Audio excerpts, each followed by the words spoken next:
Hey, it's me. Remember to like and subscribe. I thank you very, very much for tuning in.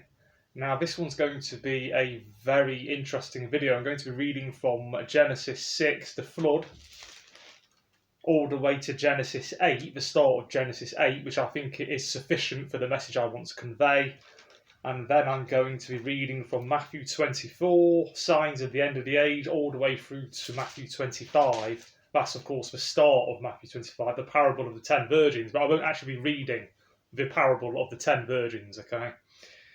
So, yeah, it's going to be quite a video, this. It's a sit back, relax, and just, relax, I suppose. Let me just finish off the rest of this coffee. I didn't finish it off yesterday, so you'll have to forgive me. There we are.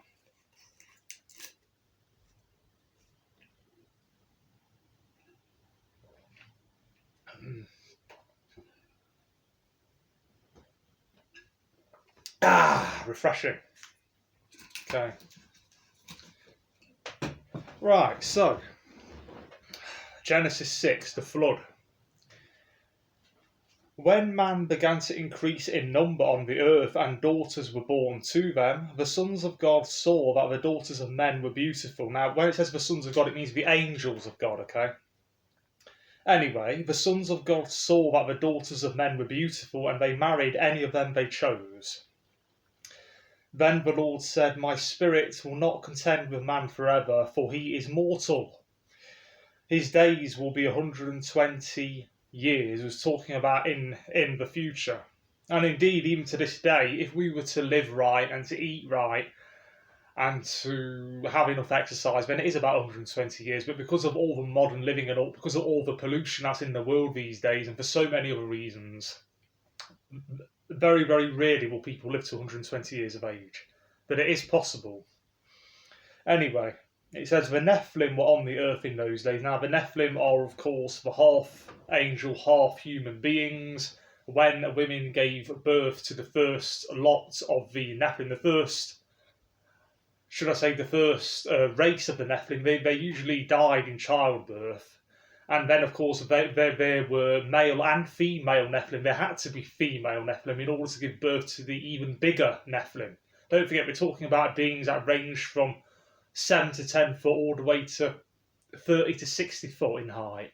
And all around the world to this day, there are footprints of giants, if you care to look it up, all over the world. Massive footprints of giants, as well as footprints of dinosaurs and man side by side and all that jazz. Anyway, I'm going to carry on. It says here, my spirit will not contend with man forever, for he is mortal. His days will be 120 years. The Nephilim were on the earth in those days, and also afterwards, when the sons of God went to the daughters of men and had children by them. Now, that's an absolute abomination in God's sight. He never created those angels to have children with women. They had their own station, they had their own purpose, but they abandoned it through their own lust and sexual desires, okay? Anyway, they were the heroes of old, men of renown. Of course they were, because they were big built, bigger than normal, ordinary human beings. So yeah, of course they were. Hence why the world has got so many myths and legends about giants. If you care to look into that, then by all means do so. And also what I mentioned in one of my older videos, I mentioned about all of the dragon myths, which were in fact just myths and legends about dinosaurs that people have seen for centuries and for even millennia. Anyway, the Lord saw how great man's wickedness on the earth had become, and that every inclination of the thoughts of his heart was only evil all the time. The Lord was grieved that he had made man on the earth, and his heart was filled with pain. So the Lord said, I will wipe mankind, whom I have created from the face of the earth, men and animals, and creatures that move along the ground, and birds of the air, for I am grieved that I have made them. Don't forget, there was a lot of genetic experimentation going on with animals. The fallen angels and the Nephilim were messing around with human DNA, animal DNA. Have you ever heard of the half-man, half-horse of Greek mythology? I believe it was Greek mythology, okay? There's a whole lot more truth in these myths and legends of giants and men with bulls' heads, and half man, half horse. I forget the names of them now, but anyway, there's a lot more truth to myth, so-called myth and legend, than what we're led to believe by modern education, okay? And it's all to do with the fallen angels and what they did with mankind and the animals. It was a complete and utter mess. Have you ever seen scientists how they can grow a human ear on top of a mouse? Well, the fallen angels were doing that like 1,000 times over. Worse. A lot worse, okay? Anyway, I don't want to make this video too long, so let me just carry on with this. So the Lord said, I will wipe... Yeah, okay, I've already read that. But Noah found favour in the eyes of the Lord. This is the account of Noah. And now there's a parallel, by the way, between Genesis 6 and Mathew 24, which is very, very interesting, which is why I'm reading both in one video. Okay. Noah was a righteous man, blameless among the people of his time, and he walked with God. Noah had 3 sons, Shem, Ham, and Japheth. If that's how you pronounce it, Japheth. Japheth? Anyway, let me carry on. Now the earth was corrupt in God's sight and was full of violence. God saw how corrupt the earth had become, for all the people on earth had corrupted their ways. So no one was righteous back in those days. So God said to Noah, I am going to put an end to all people, for the earth is filled with violence because of them. I am surely going to destroy both them and the earth. So make yourself an ark of cypress wood, make rooms in it and coat it with pitch, inside and out. This is how you are to build it. Now, before I go any further, in the United States of America, there's a guy called Ken Ham, and he's basically in charge of this Noah's Ark project, and he's actually recreated what Noah's Ark would have looked like, inch for inch. Now, I don't agree with him about the Earth only being 6,000 years old. I don't agree with him about a lot of things, but man, I mean, he has... He's done a marvellous job with Noah's Ark. You should check it out on YouTube, definitely. Type in Noah's Ark, Ken Ham, or something like that anyway, and it should come up. And it's amazing because Noah's Ark was huge. It's really, really massive. Anyway, the Ark is to be 450 feet long, 75 feet wide, and 45 feet high. Make a roof for it and finish the ark to within 18 inches of the top. Put a door in the side of the ark and make lower, middle and upper decks. I am going to bring flood waters on the earth to destroy all life under the heavens, every creature that has the breath of life in it. Everything on earth will perish, but I will establish my covenant with you, and you will enter the ark, you and your sons and your wife and your sons' wives with you. Now, this is because human DNA had been corrupted to such an extent with the angels, with the nephilim, with human and animal DNA being mixed together. It was a complete and utter mess. And all this was happening, of course, it must have been, I think Noah's flood happened between 7,500 and 8,000 years ago, okay? And of course, in those days, people lived a lot longer because there was the vapor canopy there which protected people from the sun's rays and from radiation from the sun. Plus, there was more oxygen in the air in those days, which is why those huge dinosaurs, like sauropods, with those huge, massive necks, were able to grow to such huge sizes. Okay. Anyway, you and your sons and your wife and your sons with you. You are to bring into the ark 2 of all living creatures, male and female, to keep them alive with you. Now, a lot of people have said, oh, how did he fit all the big dinosaurs into the ark? It's a simple... It's so simple explanation, and it baffles me as to why all these so-called clever people can't figure it out. A lot of them were dinosaur eggs, for a start, and a lot of these dinosaurs were not fully grown. They were like baby dinosaurs. They were young.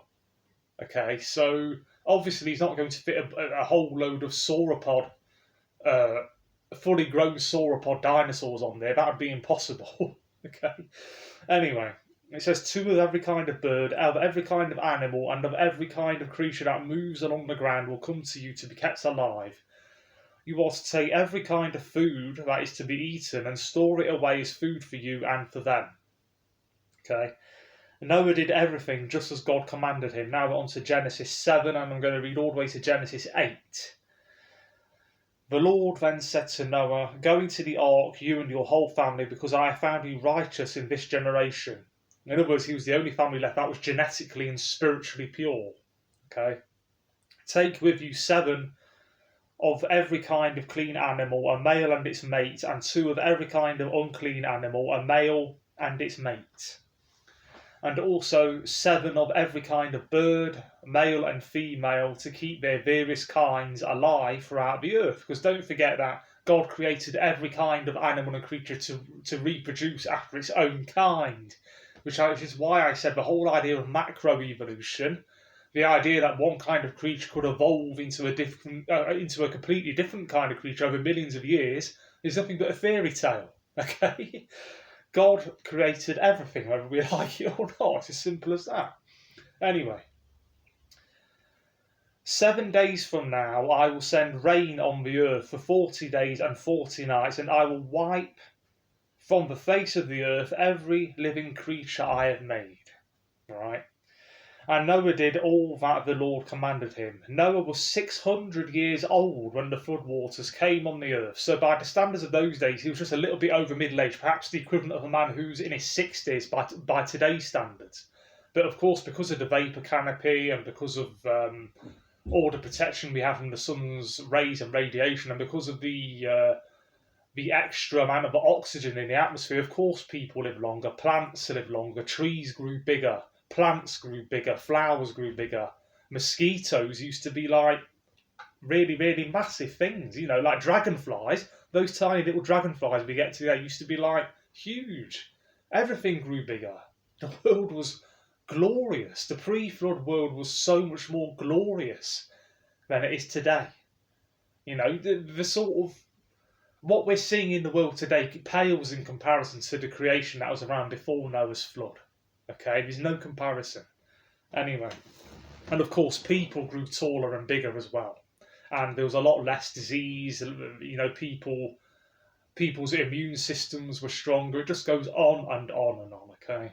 Anyway, it says here, and Noah did all that the Lord commanded him. Now Noah was 600 years old when the floodwaters came on the earth. It was only after Noah's flood, don't forget, that the vapour canopy disappeared, plus it was a Noah's flood which caused the Ice Age. At least that's my understanding of it anyway. And it says here, also Noah's flood is what caused the original one landmass called Pangeo to split apart and to drift, hence why we have all different continents these days. Whilst before Noah's flood, it was all one giant landmass. Okay, so that hadn't happened yet, and that only took 1 year for all of the continents to split apart and to drift apart, basically speaking. Anyway, and Noah and his sons and his wife and his sons' wives entered the ark to escape the waters of the flood.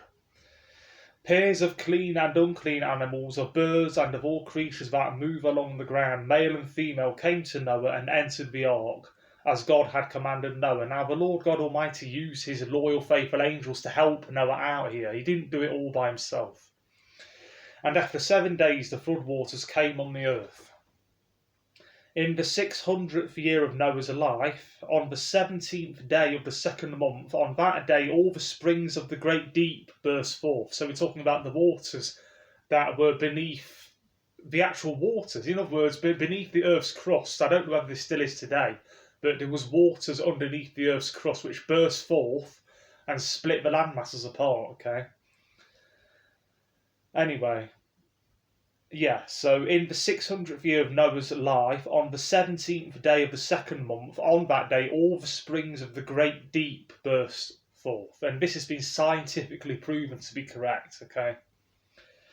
And the floodgates of the heavens were opened. So, talking about rain from above and water from underneath the depths bursting up, okay?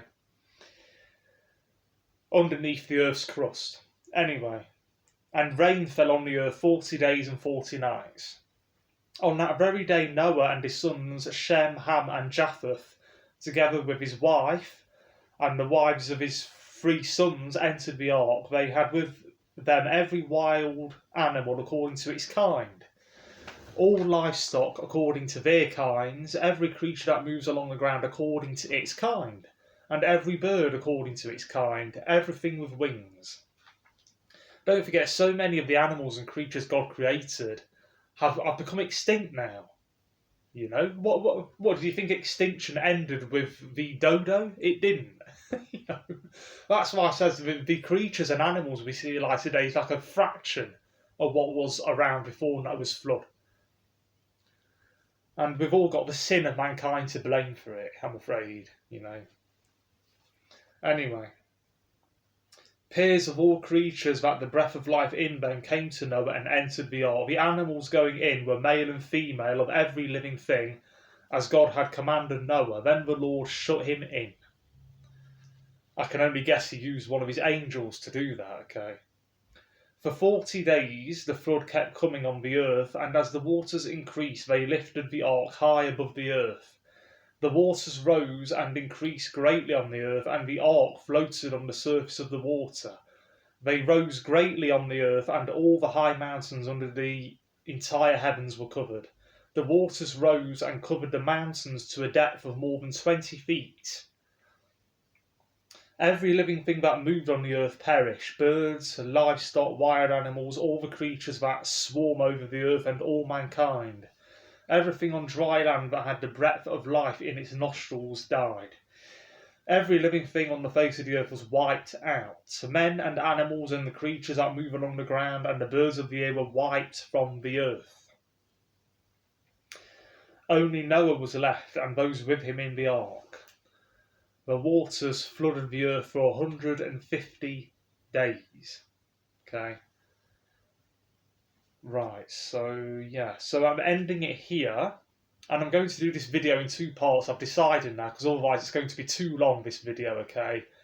So there's just one more thing I'd like to go over. On Mount Ararat, which is where Noah's Ark landed, you can still see the ruins of Noah's Ark to this day. Now, what happened, basically speaking, is this. Noah's Ark landed on top of Mount Ararat, and then over time, I think it was over centuries, Noah's Ark sort of slid down the mountain. Plus, don't forget that a lot of Noah's Ark, the wood that it was made of, would have been used by people. They wouldn't have just left it there. In other words, they used a lot of the wood that it was made out of in order to make homes, huts, and so on and so forth. But archaeologists today have found the remains of Noah's flood. It's on Mount Ararat, and people have gone down into the depths of the ark itself, and they found wood, they found nails in there, all sorts of things. So there's plenty of proof and evidence which support that Noah's flood happened, including all of the so-called myths and legends of a worldwide flood that every continent of the earth shared and spoke about for centuries and millennia afterwards, after the actual flood happened, okay? And we're talking about parts of the world that would have had no way of knowing that that other part of the world also knew about the worldwide flood. And that's concrete proof in and of itself. And of course, the Sumerians, one of the first civilizations which arose after the flood of Noah, also knew about the flood. Of course they did. The whole world knew about it. You know, it's just a fact, and yet so many people deny it even happened. Okay? Anyway, now I'm going to go on in the second part of my video on to Mathew. I'm going to be reading from Mathew 24 to 25. Okay, it's going to be a very, very interesting parallel. So I'll see you on the next one. Thank you for tuning in. Remember to like and subscribe. Bye-bye and take care.